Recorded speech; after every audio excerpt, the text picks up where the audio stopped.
لا إله إلا الله محمد رسول الله. السلام عليكم ورحمة الله وبركاته.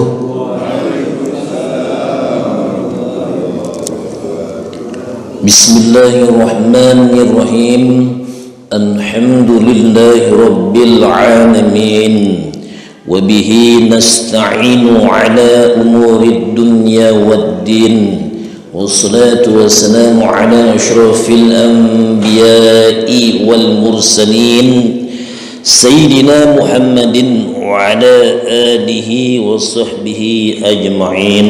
أما بعد، فقال الله تعالى في القرآن الكريم وهو أصدق القائلين: أعوذ بالله من الشيطان الرجيم.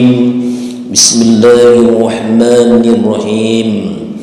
يا أيها الذين آمنوا اتقوا الله حق تقاته ولا تموتن إلا وأنتم مسلمون. فقال النبي صلى الله عليه وسلم: Talabul ilmi fardhatun ala kulli muslimin. Sadaqallahul azim wa sadaqa rasul karim wa nahnu ala dhalika minasyahidin wa syakirin walhamdulillahi rabbil alamin. Pertama, mari kita panjatkan puji syukur kehadirat Allah Subhanahu wa taala atas segala macam nikmat, kesenangan yang telah Allah Ta'ala anugerahkan kepada kita semua, baik itu kesenangan dan nikmat sehat wal afiyah, dan terlebih lagi tak kalah pentingnya nikmat Islam wal iman. Itu patut kita bersyukur kepada Allah Subhanahu wa Ta'ala. Salawat serta salam semoga selalu dan selalu tercurah atas junjungan kita, yaitu baginda Rasulullah sallallahu alaihi wasallam, yang sama kita hormati, yaitu Ketua DKM Masjid At-Taubah beserta jajarannya, yang sama kita hormati wabil khusus Akhil Aziz Ustaz Ma'ruf Amin, insyaallah. Alhamdulillah, mudah-mudahan beliau selalu konsisten menyemarakkan, memakmurkan masjid ini, para asatid, segenap pengurus, termasuk juga aparatur pemerintahan, Bapak RT. Ada Pak RT kan? Alhamdulillah. Hadir lagi. Ini saya tunggu-tunggu. Bapak RW. Pak Lurah nggak datang, Pak Lurah? Nggak datang. Nggak diundang sih. Undang dong. Pak Camat ada? Calon mati semua. Baik, Bapak sekalian. Iya, alhamdulillah komandan kita. Ya. Pak ini siapa? Pak Ferry ya kemarin ya. Bukan Pak Ferdi loh, Pak Ferry Sambo. Alhamdulillah. Saya kira kemarin sama. Saya pikir bersaudara kemarin Pak. Ternyata bersaudara seadam sawah. Ujung di ujung sana. Insyaallah sampai kita. Baik, Semir. Jamaah sekalian, Bapak Ibu rahmat Allah Subhanahu wa taala, iman itu kan keyakinannya, kepercayaan kita. Yang mana iman tersebut ditakdirkan oleh Allah Subhanahu wa taala diberikan iman Islam tidak semua orang. Nah, tadi dengan iman kita telah melaksanakan sholat subuh berjamaah. Nah, setelah sholat subuh berjamaah, memang itu disambungnya ketika setelah selesai sholat subuh berjamaah fil masjid, ya, di dalam masjid, kemudian kita duduk, kemudian di situ berzikir sampai terbit matahari. Kalau sekarang sampai syuruk, ya, maka itu akan dapat pahala seperti pahalanya haji umroh. Ini hadis targhib, motivasi. Nah, dengan zikir segala macam, ya, semua. Kalau ada majelis taklimnya, kita majelis dong, duduk situ mendengarkan majelis taklim tersebut, talabul ilmi. Kalau kita di situ tidak ada majelis taklim, maka kita zikir sambung terus, jangan pulang dulu Pak di masjid terus sampai kita terbit matahari. Itu dapat pahala yang luar biasa. Memang hadis targhib, berbeda dengan yang berangkat ke sono haji umroh beneran. Apalagi sekarang udah mau naik lagi Pak, duh kan main dah, guru-guru daftar sekarang belum pada naik semuanya. Yang mau daftar haji, berangkat haji sekarang, umroh sekarang, buruan. Tentunya yang punya duit, yang punya duit ya kita doa terus, niatkan terus, ya. Baik, itu iman Islam tersebut ditakdirkan pada setiap orang yang dikehendaki, ditakdirkan oleh Allah Subhanahu wa taala.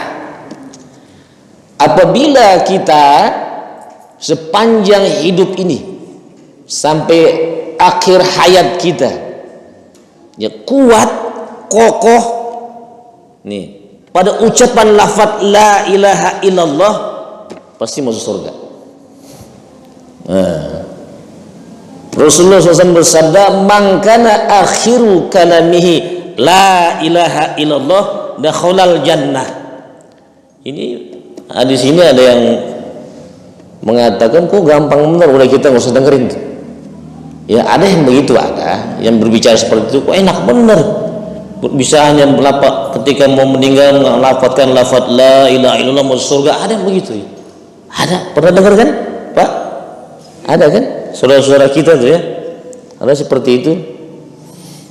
Nah, ini sudah disampaikan oleh guru-guru kita dari dulu. Barang siapa yang, maksudnya ketika dia matinya dalam tauhid, mati dalam iman Islam, kemudian pada saat itu Allah takdirkan selagi mengucapkan lafaz la ilaha illallah, dakhala jannah, masuk surga.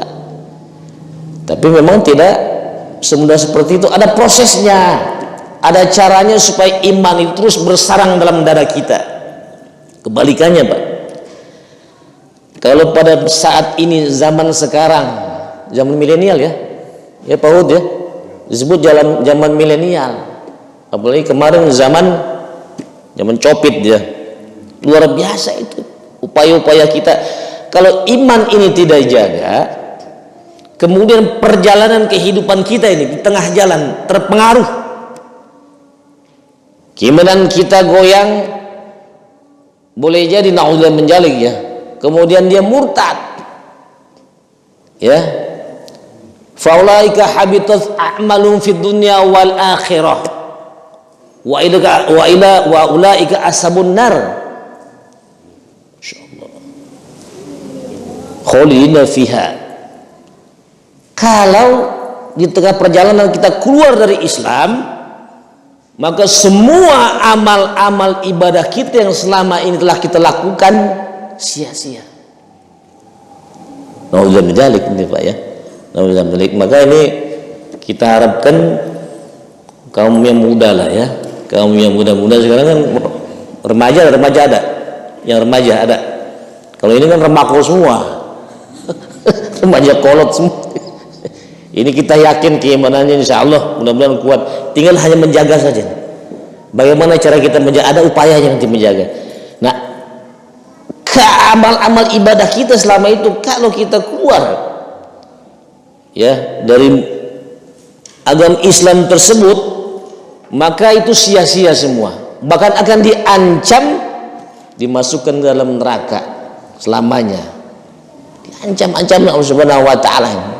Ditunggu sampai tua, ditunggu dulu. Tidak juga kembali ke Islam, maka itu ancamannya adalah dimasukkan ke dalam neraka. Bahkan lebih jelas lagi, ya, Allah Subhanahu wa taala berfirman, innal ladzina kafaru min ahlil kitabi wal musyrikina fin nari jahannam khalidina fiha. Ya, Itu surat apa, Pak? Masih ingat nggak surat apa? Al-Bayyinah. Surat Al-Bayyinah biasa, lam yakunil depannya. Sesungguhnya orang-orang yang siapa? Orang-orang kafir dari ahli kitab, Yahudi, penyembah berhala, ya, orang-orang siapa yang keluar dari Islam, apabila dia ketika perjalanan hidupnya tidak segera kembali kepada Islam, maka dia ancamannya akan dimasukkan ke dalam neraka, kekal selamanya. Seperti itu. Zaman sekarang bagaimana caranya? Ada hal-hal yang dapat kita lakukan, kita amalkan dalam kehidupan sehari-hari. Upaya-upaya yang dapat kita lakukan untuk menjaga iman ini, keyakinan, kepercayaan yang telah kita pupuk mungkin semenjak kecil ya, semenjak balik sampai sekarang, masya Allah. Akhirnya kita berkumpul di Masjid Al-Taubah, saling bersilaturahmi. Setiap subuh datang, masya Allah. Ya, ada Pak RT, alhamdulillah, saya udah kangen dengan beliau nih. Luar biasa, tongkrongannya lain kalau RT mah, jabat. Iya, alhamdulillah, bukan main. Nanti kita bahas itu Pak RT. Sampai di mana itu pengaruh-pengaruh beliau-beliau ini. Yang pertama adalah jaga ketaatan kita pada Allah Subhanahu wa ta'ala. Kenapa? Kanjeng Nabi kita bersabda, al-imanu yazidu wa yankus. Yazidu bi ta'ah wa yankus bil ma'siyah. Iman itu yang kita miliki di dalam ini, Pak. Ini, orang beriman itu kan imannya turun naik. Dia akan bertambah dan akan berkurang. Bertambah dengan kita melakukan, memperbanyak taat, amal saleh dalam kehidupan sehari-hari pada Allah Subhanahu wa taala, itu akan bertambah iman. Salat subuh berjamaah diteruskan dengan majelis ta'lim atau dengan zikir-zikir kepada Allah Subhanahu wa taala, itu 5 waktu tidak pernah kita tinggalkan. Tuh ya, di situ ya. Nah, ini akan bertambah keimanan tersebut. Nah, sebaliknya, iman itu akan turun pada titik nadir yang serendah-rendahnya ketika kita melakukan perbuatan maksiat, dosa pada Allah Subhanahu wa ta'ala. Apa ini? Di antaranya meninggalkan sholat. Ya, orang mau sholat, apalagi Pak, perbuatan apa sih? Mabuk-mabukan, masya Allah. Judi, nah, berjudi ini Pak, judi kan macam-macam sekarang. Ada offline, ada online. Yang tahu berarti online. Judi online, hati-hati loh Pak. Itu anak-anak kecil yang tiap hari main kitik-kitik gitu ya di HP, ternyata di situ ada permainan judi juga. Iya, saya baru tahu di situ. Begitu kita perhatikan, ini anak kenapa bisa betah sampai seharian ya main HP. Ternyata itu ada judi juga di situ. Coba kita mesti cermati juga anak kita Pak ya. Bukannya kita nggak sayang dengan mereka. Sekarang ini kan wabah yang luar biasa yang melanda anak kita, salah satu itu pengaruh tuh. Yang disebutnya apa Pak? Setan gepeng ya. HP itu kan gepeng, sebutlah setan gepeng lah. Tapi yang kita perlukan juga di situ. Kalau bisa dimanfaatkan bagus. Tapi kalau lebih banyak tidak baiknya, coba kita batasi. Nah, di situ ada judi itu, iya kan? Linknya kemana-mana tuh, yang udah paham sih pasti senyum-senyum aja. Saya sih belum paham ya. Nah, seperti itu Pak. Lalu artinya jaga ketaatan, lebih tegas lagi jaga sholat 5 waktu. Ini subuh, zuhur, asar, maghrib, isya. Tuh ya, yang pertama ini untuk menjaga keimanan kita. Pernahkah atau Bapak pernah mendengar nggak di pelosok-pelosok sanalah saudara-saudara kita yang mereka itu murtad, dibuat saudara kita. Kemudian ada upaya-upaya kiai-kiai kita untuk bagaimana caranya saudara-saudara kita itu kembali masuk Islam. Dan ada hasilnya Pak, ada keberhasilan di situ. Saudara kita yang keluar dari Islam, beliau mau kembali masuk Islam. Nah di saat itu ditanya, kenapa sih anda sekalian ini mau keluar dari Islam? Itu berarti kan pindah ke agama di luar Islam. Ternyata bukan persoalan Indomie yang sebungkus itu Pak, bukan. Yang membuat mereka tertarik loh, itu bukan itu. Ya di samping garis kemiskinannya di pelosok-pelosok itu yang mendera saudara-saudara kita, kebanyakan mereka tarikus sholat, meninggalkan sholat. Udah coba itu Pak. Ketika meninggalkan sholat itulah maka mudah untuk dipengaruhi, diajak yuk ke rumah saya kita yuk. Bahkan kita pernah lihat ya di video atau di apa ya, di video atau ada di WA di video itu benar apa nggak, wallahu alam ya. Jadi orang-orang saudara-saudara kita ini yang sudah keluar, mohon maaf ya ini saya nggak tahu benar apa enggak, kita tolong dikoreksi. Jadi mengatakan kalau menurut kita oh ini makanan ini enak katanya. Apa tuh Pak Komandan? Pernah lihat nggak videonya Pak?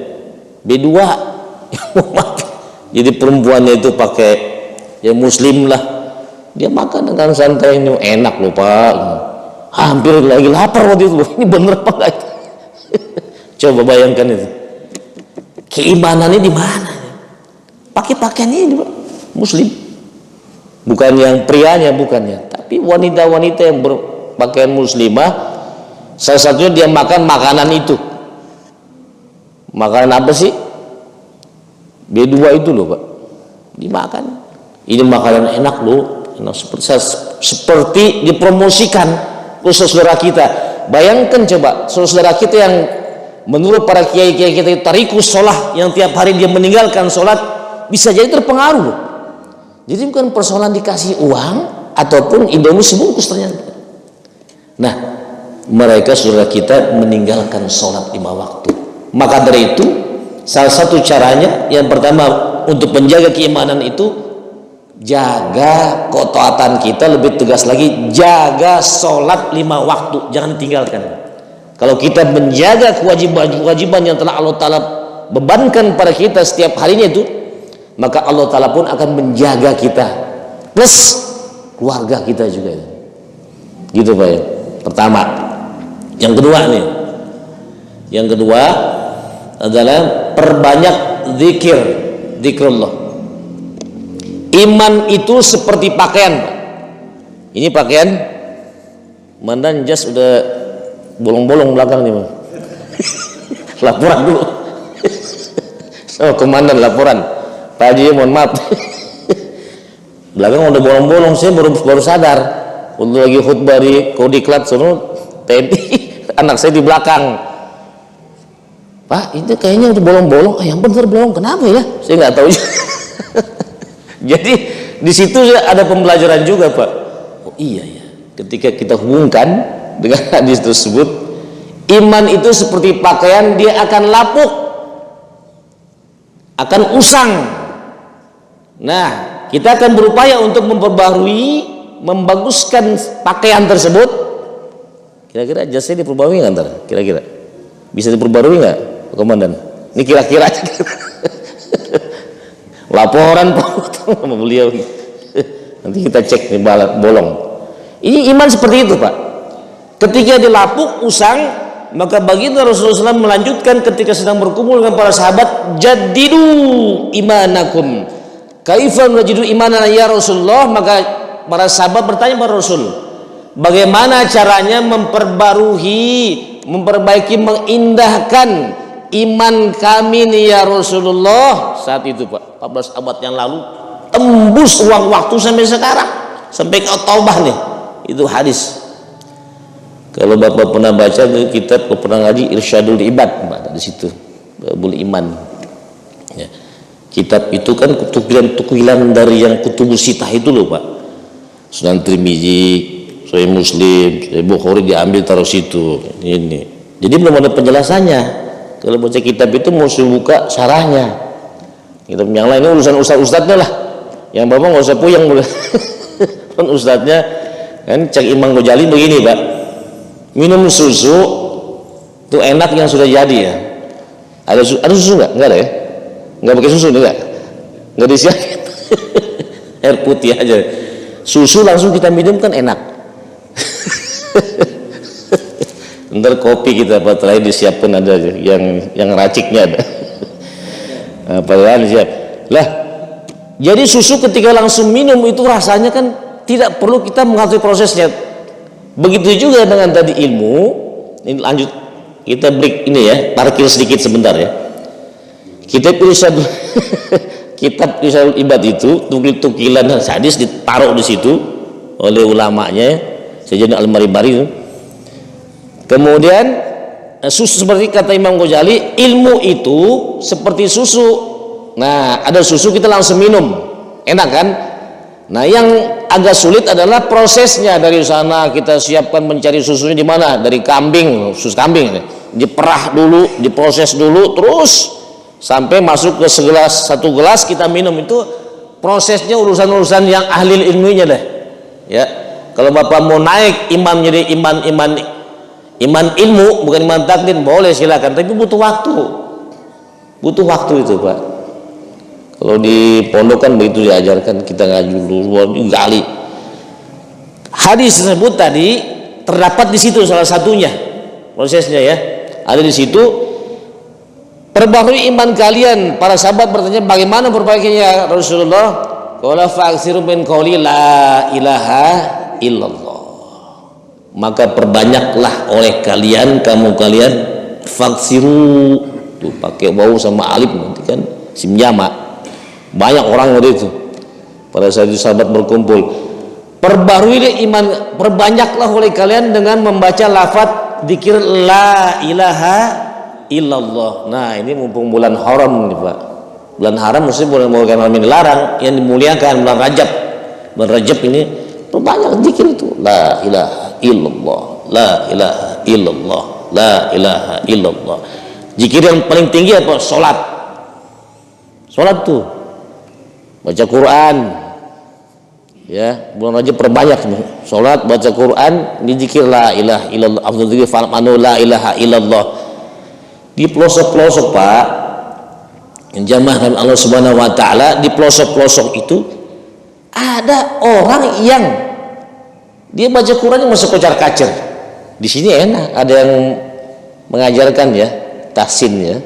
Tahsin itu membaguskan, membaguskan bacaan Quran. Saudara-saudara kita tidak di sana Pak, tapi beliau-beliau itu ikut rekod yang ada mursyidnya, diajarkan oleh guru-gurunya untuk membaca lafaz la ilaha illallah, la ilaha illallah, terus rutin.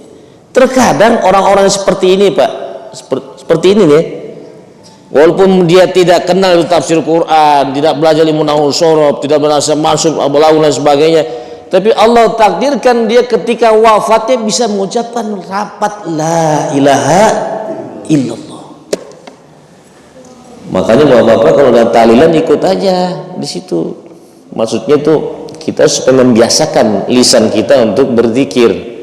Di sini silakan berzikir sendirian umpamanya, infirodi ya, istilah tauhid sendirian di situ, atau bersama-sama. Tujuannya di situ tadi Pak. Dalam kitab Mubarohin, lafaz la ilaha illallah itu bisa dijadikan atako sugro. Pernah dengar ya? Jadi bacanya 70.000 sugro, pembebasan itu. Bisa itu Pak. Ada suatu kisah Imam Ali Yapi Al-Yamani, seorang wali ini Pak. Seorang wali pada zamannya tersebut ada seorang anak kecil wali juga, tingkatannya beliau penasaran sama anak kecil. Nah, suatu ketika beliau datang ingin mengetes nih, bener nggak sih anak kecil, ya katakanlah ini kecil begitu ya, datang ke rumahnya. Saat itu sedang acara selamatan kata kita lah, selamatan orang meninggal gitu ya, tahlilan kata kita di situ, ada yasinan semua. Beliau datang satu kurun tuh dengan anak kecil tersebut, ingin tahu benar nggak ya anak kecil ini seorang wali. Nanti kaitannya tadi itu takut syukur. Ketika sedang kita baca-baca semua zikir-zikir segala macam, anak kecilnya nangis itu Pak, nangis. Dia lihat emaknya itu, orang tuanya ada dalam neraka. Masya Allah, bisa begitu ya. Ketika dibuka pandangan orang-orang, kita banyak dosa Pak, boro-boro keluar dari toba udah kelihatannya mini-mini, udah puyeng lagi palan, hilang lagi apalan kita, murojaah lagi. Biasa itu. Dites, nangis, ternyata dia tahu. Begitu dia nangis, dia coba ini wali Pak, beda. Kita kan wali murid, begitu wali Allah baca itu, dia baca zikir la ilaha illallah 70.000. Enggak seperti kita 10 menit selesai. Bingung ya? Pernah nggak baca riwayat wali ketika tawaf putaran 100 kali hatam Quran tawaf? Bayangkan tuh, wali-wali bisa begitu. Kita boro-boro tawaf satu putaran itu sampai selesai hatam Quran. Ada dulu di sini Kisanja itu. Kisanja itu ahli ilmu alfiyah Pak. Ilmu alfiyah beliau, karena saking pesantrennya khusus ada alfiyah itu. Di sini di zaman dulu beliau udah wafat, orang Yaham Kisanja. Jadi beliau kalau tawaf yang dibaca kitab alfiyah itu. Muter, udah hafal. Bahkan beliau itu di kabarnya beliau pernah belajar langsung dengan Imam Maliknya langsung. Kalau yang Bapak pernah ngaji ilmu alfiyah ya, itu kan 1000 nazam. Jadi beliau ketika tawaf baca itu. Saya tawaf hatam juga. Nah, ada wali seperti juga. Nah, ini wali Imam siapa? Salah satu wali tersebut baca la ilaha illallah 70.000, kemudian dihadiahkan palanya kepada orang tua si anak tersebut. Ketika setelah dihadiahkan itu Pak ya, dihadiahkan bacakan tersebut, lu tiba-tiba anak ini seneng, ketawa dia. Ditanya sama dia, ingin tahu kenapa? Saya melihat itu orang tua saya sudah dimasukkan, diangkat oleh Allah Ta'ala ke dalam surganya Allah Subhanahu Wa Ta'ala. Nah, alhamdulillah itu ya. Jadi ada riwayat pengalaman spiritual yang bisa mendorong kita ini kan hadis, Quran, hadis, kemudian qaul ulama disebutkan gitu, pendukung-pendukung. Jadi amal-amal kita gitu loh, yang sehari-hari ini ya, supaya ada keyakinan dalam hati kita. Nah, ada seperti itu. Nah, zikir-zikir tersebutlah yang nanti ketika kita sering membacanya seperti zikir la ilaha illallah, maka termasuk bisa menguatkan iman kita. Gitu Pak ya. Itu bisa menjaga iman. Dia baru terus la ilaha illallah, la ilaha illallah. Kalau bisa tiap hari minimal 33 lah, atau 100 habis subuh. Kalau kuat 1000 kalau kuat. Baik, yang kedua, jemaah sekalian Subhanahu Wa Ta'ala. Yang ketiga, yang ketiga ini agak susah zaman sekarang ini kita Pak ya, agak sulit lah. Alhamdulillah ya Bapak sekalian, insyaallah yang pada saat ini hadir bisa mengamalkan yang ketiga. Sayati zamanun ala ummati, kanjeng Nabi, dawuh kanjeng Nabi Muhammad sallallahu alaihi wasallam, sayati zamanun ala ummati yafiruna minal ulama wal fuqaha. Hubungannya nanti apa? Fayabatil taliyahumullahu bisalasi baliyatin ulaha yarfa'ullahu barakata min kasbihim wasaniyatu yusallitullahu ta'ala alaihim sultanan zulima wasalisatu yakhrujuna minad dunya bighairi iman. Nanti ya di akhir zaman yang ketiga adalah kita ini kan tidak mengenal, tidak tahu nih akidah kita, tauhid kita bercampur dengan kemusyrikan atau enggak. Kita nggak tahu nih agama yang disampaikan, yang kita saat dipelajari benar atau tidak. Maka itu dianjurkan kita untuk berkumpulkan orang-orang yang baik dengan para ulama. Tapi kelak di akhir zaman ini akan ada suatu zaman umatnya Nabi Muhammad malah menjauhi ulama. Itu Pak. Kalau saya mengambil pahamnya, tidak mau ikut majelis taklim lah gitu Pak RT, jauh dari majelis taklim lah sekarang ya. Nah banyak seperti itu saudara kita ya, alhamdulillah ada kali 1000 ya, 1000 orang ada kan, alhamdulillah ada Pak RT ya, ada 1000 orang ya. Iya 70.000 orang plus yang goibnya. Nah nanti kalau misalnya terjadi seperti itu kelak, maka dikhawatirkan Allah akan turunkan saat itu, masa itu ya, akan turunkan 3 ujian. Masya Allah. Pertama tadi Allah akan angkat keberkahan dari usahanya. Bayangkan coba, berarti kalau diangkat keberkahan dari usahanya, ya banyak terjadi apa mas sekarang Pak, begitu deh, marab, korupsi, dagang nggak masuk, banyak kecurangan-kecurangan. Kalau kita telusuri kan jauh dari ulama, berarti kan tidak mau ngaji tuh. Ya kita tidak tahu informasi-informasi agama, ini yang benar, ini yang salah, ini yang benar, ini salah, ini dagang yang benar, ini dagang yang salah. Seperti itu kan Mbak. Yang kedua, kalau itu terjadi zaman tersebut, maka akan diangkat pemimpin di antara kita, pemimpin-pemimpin yang tarikus sholat. Ayo, meninggalkan sholat. PRT-nya nggak sholat, PRW-nya sholat. Maaf PRT. Lurahnya nggak sholat, camatnya nggak sholat, bupatinya nggak sholat, wali kota nggak sholat, bahkan mungkin presiden nggak sholat. Nah kalau masih sholat tuh bagus kan, pemimpin kita bagus dong. Iya kan, kalau bapak lihat tuh nggak sholat, pemimpin kita itu tuh, berarti sudah datang zaman tersebut. Hati-hati, kita mesti pintar memilih teman saat itu. Ya, yang kedua, yang ketiga, keluar dari dunia ini tidak membawa iman. Ya karena jauh dari ulama, tidak pernah ngaji. Insya Allah. Di sini kan luar biasa ini.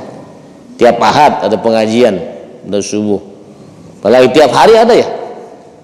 Ada kali ya tiap hari ya, kalau nggak salah ya. Ustadz Ma'ruf, Ustadz Ubay juga ya. Masya Allah, lengkap dah. Masa yang keadaan seperti ini kita nggak mau nih datang? Bapak pernah dengar cerita nggak? Saudara kita yang kerja di luar, kerja loh, cari duit nih, cari pulus Pak, buat keluarga di luar negara kita ini Pak. Dia mau sholat nggak boleh sama bosnya. Pernah dengar nggak? Bahkan dia karena nggak boleh sholat. Lah ini bingung juga, nanti pasti jadi pertanyaan sama Pak Hud nih. Saya mau terangkan, nanti pasti nanya boleh nih, urusan fikih tuh pasti nanya ini. Jadi dia sholatnya di toilet, ngumpet-ngumpet, dia lama ngumpet di toilet, dia sholat di situ. Ya Allah, pasti nanya ntar tuh. Udah saya garis bawahi lah, siap-siap aja nih. Beliau tuh sholat. Nah kita masjid sudah ada megah, pengajian sudah disiapkan, masih nggak mau datang ke masjid. Masya Allah. Ya Allah, luar biasa nih. Ya kan? Betul nggak Pak? Betul nggak Pak? Ini alhamdulillah udah banyak, bertambah lah, lumayan lah. Kemana ada berapa orang dalam rumah? Iya. Itu seperti itu Pak. Berarti artinya kita jangan jauh-jauh dari orang-orang yang berilmu. Tidak sampai di situ saja. Allah Ta'ala berfirman, ya ayyuhalladzina amanu taqullaha wa kunu ma'as-shadiqin. Wahai orang-orang yang beriman, bertakwalah pada Allah Subhanahu wa taala. Imtisalul awamir wa jitnabun nawahi. Itu menjunjung tinggi perintah Allah Taala, kemudian kita berupaya sekuat tenaga meninggalkan segala larangannya. Pakai waw atop tuh. Ya, itu ya. Wawnya waw atop. Berarti kan ada tambahan di situ. Enggak hanya sampai di situ, terusin. Wa kunu ma'as-shadiqin. dan berkumpullah bersama orang-orang yang baik, orang-orang yang jujur, tuh Pak. Termasuk ulama. Kalau ulamanya baik, ulamanya benar, kita ikut benar. Seperti itu kan Pak? Nah, baik. Mudah-mudahan dengan 3 hal ini sebentar lagi, dan mumpung kita masih bulan yang mulia, mari kita berupaya untuk memperkuat keimanan kita, menjaga keimanan kita, dan mudah-mudahan pula Allah jaga iman kita, Allah jaga iman keluarga kita, anak cucu kita, sehingga kelak ketika kita menghadap Allah Subhanahu wa taala dalam keadaan husnul khotimah. Amin ya rabbal alamin. Saya kira saya beri situ Pak ya. Sebelum di alam biswa ba'imailah ba'imailah alam al-fatihah. A'udzu billahi minasyaitonir rajim. Bismillahirrahmanirrahim. Alhamdulillahi rabbil alamin. Arrahmanir rahim. Maliki yaumiddin. Iyyaka na'budu wa iyyaka nasta'in. Ihdinas siratal mustaqim. Siratal ladzina an'amta 'alaihim ghairil maghdubi 'alaihim waladdallin. Rabbi fir lana wa li walidina amin. Sebelum ditutup,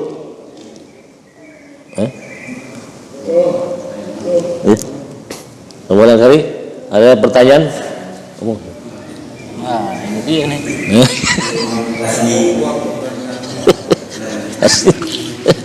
Assalamualaikum warahmatullahi wabarakatuh. Yap.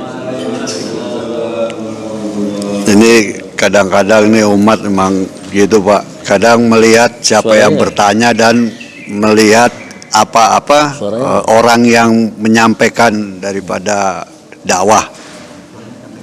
Kekencengan. Oh, kekencengan. Oh. Ya itu mukadimah Pak. Ya. Kadang umat ini melihat siapa yang menyampaikan daripada ilmunya gitu, Oh, iya. daripada yang dibaca. Dia melihat orangnya, bukan mendengar apa yang dibacanya. Oh iya. Juga orang bertanya juga begitu. Kadang melihat orang yang bertanyanya, bukan apa isi pertanyaannya gitu. Nah itu ya. Ini mukadimah Pak. Iya. Iya. Yang saya pertanyakan itu satu masalah jadidu imanukum. Iman Tadi katakan Rasulullah, perbaharuilah imanmu kalian, kepada iman. para sahabat. Bagaimana ya Rasulullah katanya? Perbanyaklah berkata mengucap kalimat la ilaha illallah. Nah ini yang menjadi pertanyaan saya. Ini bagaimana kita bisa kalimat la ilaha illallah ini benar-benar masuk ke dalam diri kita gitu. Iya. Kan muridnya Imam Al-Ghazali juga pernah dia berkata, ya Imam saya zikir terus tapi pikirannya masih kemana-mana, masih ini itu loh. Nah, Baik. ini yang saya tanyakan, bagaimana tadi kalimat la ilaha illallah itu wujud ke dalam diri kita yang benar-benar, sehingga kita pada saat kita sakratul maut meninggal kita dengan mudah mengucapkan kalimat la ilaha illallah. Baik, paham. Juga masalah syirik juga Pak. Syirik ini kan sekarang berhala ini memang sudah nggak ada. Ya. Mungkin ya berhala sekarang ini ya harta, wanita, tata, mungkin itu yang saya tangkap gitu loh. Iya. Jadi lebih mendahului daripada dia mencari harta, daripada dia yang lain daripada Allah gitu. Iya. Nah, itu bagaimana kita bisa menafikan daripada yang tadi itu gitu. Baik. Terima kasih. Assalamualaikum warahmatullahi wabarakatuh. Waalaikumsalam warahmatullahi wabarakatuh. Pertanyaan luar biasa. Bagaimana cara kita mengejawantahkan lafaz la ilaha illallah tersebut dalam kehidupan sehari-hari dan bisa membekas dalam hati kita? Oh, luar biasa pertanyaannya. Kalau kita pernah ngaji tuh Pak, ya kita kitab dulu lah, ya nggak usah jauh-jauh lah prosesnya ya. ketika kita mengaji sifat-sifat Allah itu loh, yang sifat wujud, qidam, maqam, khalafatul wasi, terus semua sampai sifat-sifat wajib, jaiz, mustahilnya, terakhir ditutup dengan semua yang kita pelajari itu berkumpul dalam lafaz la ilaha illallah Muhammadur Rasulullah.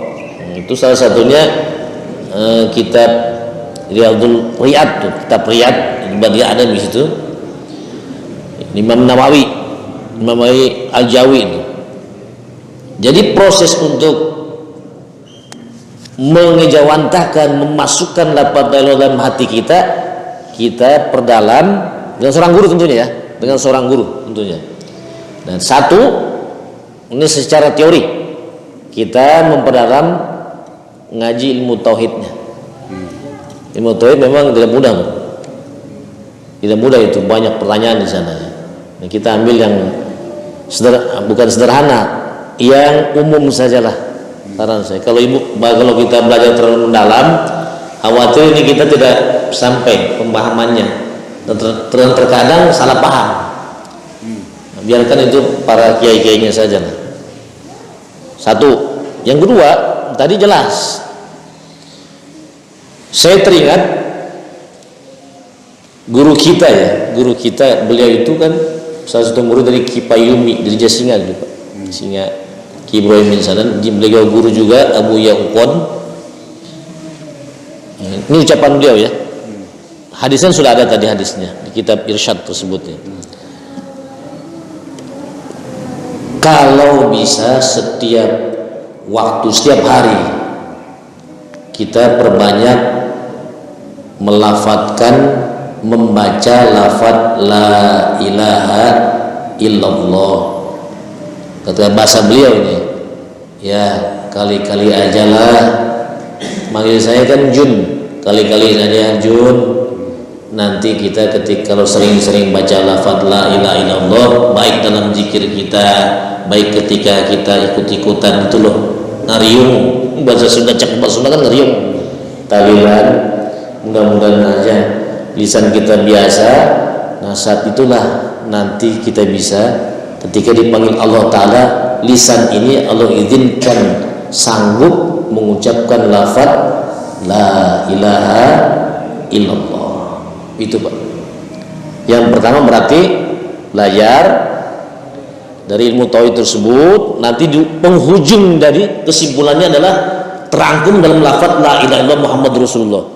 Perlu waktu. Udah ngaji tauhid ke sini Pak, udah dibuka kita tauhidnya sudah. Sudah, komandan? Belum Pak, sudah ya? Dikaji ilmu tauhidnya sudah. Kita tauhid kita ada berapa yang dari bawah tuh, kontrol guys misalnya. Kita tauhid ya. Yang agak-agak gede itu Zuhur Tauhid, agak tebal juga situ kitabnya. Nah, kitab-kitab dulu lah ulama ya. Nah, kalau Bapak mau kaji boleh kita kaji. Kedua tadi sering mulazamah gitu, mendawamkan membaca lafadz la ilaha illallah. Mudah-mudahan akhir hayat kita sanggup mengucapkan lafadz la ilaha illallah. Mangkana akhiru kalamihi la ilaha illallah dakhalal jannah. Amin ya rabbal alamin. Begitu Pak. Ya, cukup. Ada lain Pak? Monggo. Ada pertanyaan? Kalau minjem duit dari mana? Jangan zaman saya kalau minjem duit jangan. Kemana? Kalau satu lagi menyampaikan Pak, itu termasuk dalam menyampaikan kalimat la ilaha illallah. Yeah. La ilaha illallah itu secara tauhid. Yeah. Apakah itu juga bisa mendapatkan kita memasukkan iman kita juga di dalam? Iya, kita meningkat. Tanpa menyampaikan juga hanya di kita. Iya. Oh iya. Baik. Barang siapa yang menunjukkan pada kebaikan, maka dia akan mendapatkan pahala dari apa yang dia tunjukkan kebajikan tersebut. Sekarang kita sampaikan lafadz la ilaha illallah. Tapi tentunya kita sudah mengamalkan dulu dong. Iya kan? Sudah mengamalkan dulu setiap hari. Ketika kita sampaikan kepada orang tersebut. Nah, saya ingat ini nih ya. Kita bicara beliau sajalah. Guru saya Ki Mufasir ngomongnya begini Pak. Ini benar masih ingat saya sama beliau tuh, sampaikan di Pandeglang. Serang Ciomas. Iya. Kalau kita menyampaikan ilmu, nih kita amalkan dulu. Kalau belum kita amalkan, ibaratnya seperti sayur asam nggak pakai garam. Gitu tuh Pak. Paham nggak ya? Sayur asam tidak ada garam, jadi hambar. Nah, kalau Bapak menyampaikan, kita amalkan dulu. Ketika diamalkan sama beliau-beliau ini, saudara-saudara kita, tentunya kita akan semakin memperkuat keimanan kita juga. Di samping diri kita pribadi mengamalkannya juga. Mengamalkan maksudnya melakukan, mengerjakannya. Ya, seperti kita amalkan, kita kerjakan setiap hari. Seperti itu Pak. Betul itu. Ini call beliau demikian. Jadi kalau Pak Luhut ya, Pak Luhut Panjaitan, Pak Luhut Panjaitan, Binsar Panjaitan. Nah itu sebelum Bapak menyampaikan, Mas saya maaf bilang ya, beliau kan di jamaah itu ya, sering sampaikan di amal itu sebelum Bapak sampaikan, kalau bisa di setiap ada tulisan hadis amalkan dulu, baru kita sampaikan ke orang, maka dia akan membekas. Walam biswa. Ya cukup ya? Cukup ya. Baik cukup Pak. Sekalian mari mudah-mudahan apa yang kita kaji pada subuh ini bisa bermanfaat dan bisa kita amalkan dalam kehidupan sehari-hari. Amin. Bismillahirrahmanirrahim. Alhamdulillahirabbil alamin wassalatu wassalamu ala asyrafil anbiya'i wal mursalin sayyidina Muhammadin wa ala sahbihi ajma'in. Alhamdulillah yu'afi ni'maka fi mazina ya rabbana lakal hamd kama yanbaghi wa 'ala sultan. Allahumma fa'alna bima 'allamtana wa faqihna fid din وعلمنا في التعويل ورزقنا فهم الصالحين. اللهم إنا نعوذ بك من علم لا ينفع وقلب لا يخشع ودعاء لا يسمع وعمل لا يرفع. ربنا آتنا في الدنيا حسنة وفي الآخرة حسنة وقنا عذاب النار. وصلى الله على سيدنا محمد وعلى آله وسلم بفضل سبحان ربك رب العزة عما يصفون وسلام على المرسلين والحمد لله رب العالمين. Demikianlah sudah, lebih kurangnya mohon maaf. Semoga bermanfaat. Terima kasih atas perhatiannya. Adallahu wa iyyakum ajma'in. Wabillahi taufiq ila aqwamit thoriq. Assalamualaikum warahmatullahi wabarakatuh.